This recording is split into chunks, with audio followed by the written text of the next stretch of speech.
bonjour, bonsoir, bienvenue. Aujourd'hui, nouvelle vidéo, nouvelle série de transformation physique, donc nouvel épisode. Et vous voyez, nouveau micro, nouvelle caméra. Pour la caméra, je vais voir ce que ça donne à la fin. Mais en tout cas, j'aurai un nouveau micro pour parler et j'aurai plus de problème de micro. Normalement, le son devrait être mieux. Nouvel épisode de ma série de transformation. J'espère que vous êtes prêts. Vamos!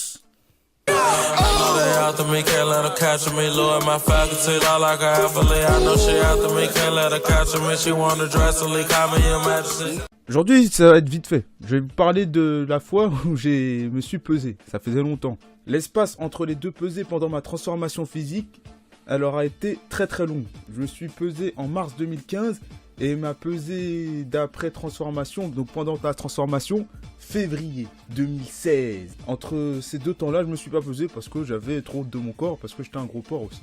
Un gros porc qui a honte de son corps.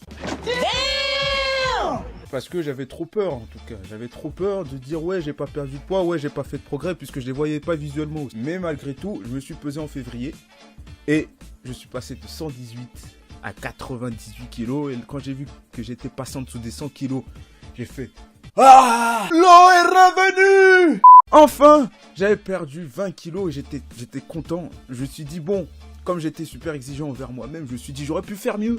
C'est déjà un bon début et que c'est déjà bien. Je suis passé en dessous des 100 kilos, c'est déjà une étape. On passait en dessous des 100 kilos. S'il te plaît, t'as plus de 2 chiffres sur la balance, tu te rends compte quand t'as été gros toute ta vie, que t'as bouffé comme un porc. Tu vois pas le soulagement que ça fait. Et là, là l'époque elle est très très loin.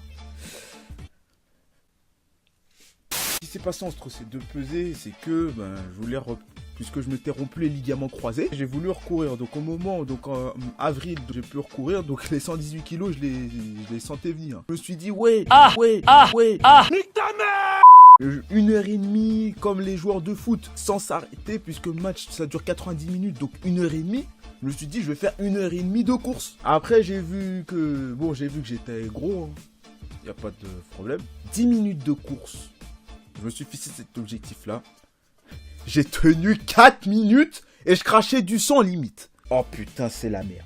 Comment je vais faire pour retrouver la forme, perdre tout ça de poids? Je me suis dit, mais c'est impossible, j'arrive pas à tenir 4 minutes de course en continu.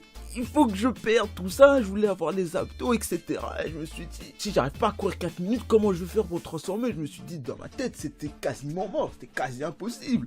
Mais je me suis pas découragé, à force de voir des documentaires sur la bouffe. Ça, c'est contradictoire, tu regardes des commentaires sur la bouffe, ça te fait changer de mentalité et ça te motive. Je regarde les trucs de bouffe, genre, les tellement vrais, ouais, je suis gros, je me suis transformé, bon...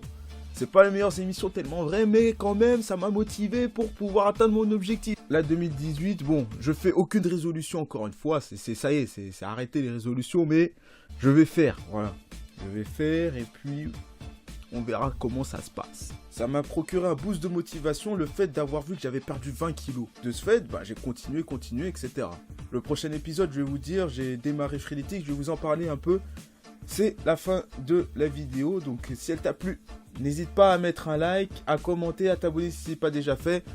Petite annonce aussi, je fais des podcasts maintenant, je vais me lancer dans les podcasts sur SoundCloud.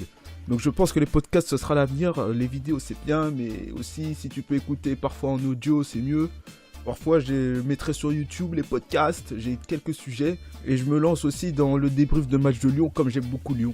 Maintenant j'aurai ma trame pour faire un débrief de match, donc je suis pas spécialiste ou quoi du foot, mais je suis un gros passionné surtout de Lyon.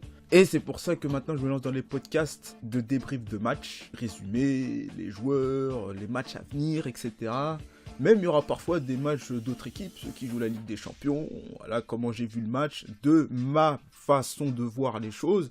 C'est pas la peine de dire ouais chacun a son opinion, ouais tu dis n'importe quoi, t'es pas spécialiste, il y a des gens qui font déjà ça, ils sont spécialistes, ils ont même des trucs dans les vestiaires, et c'est bon frère, on a le droit de regarder des matchs en tant que vision d'un supporter passionné, mais aussi prendre du recul, pas trop être non plus dans l'euphorie ou dans la mauvaise foi, on va essayer d'être le moins mauvaise foi possible. Et il faut apprendre le français, et maman n'engay. Oh, alerte au Google! Alerte au Google, les enfants! La vidéo est terminée maintenant. Lâche un like, partage, abonne-toi si ce n'est pas déjà fait et j'espère que ça t'aura plu. Je te dis à la prochaine. Ciao, bye bye. Tu me vois comme un galérien, chaque jour quand je fais tour la zone, je suis sous le soleil, ça frappe fort, mais faut que je revienne dans la zone, je reviens que pour te faire du sale, si tu bicraves dans ma zone, au TP qui balance, je préfère les sadomaso. J'en laisse rien,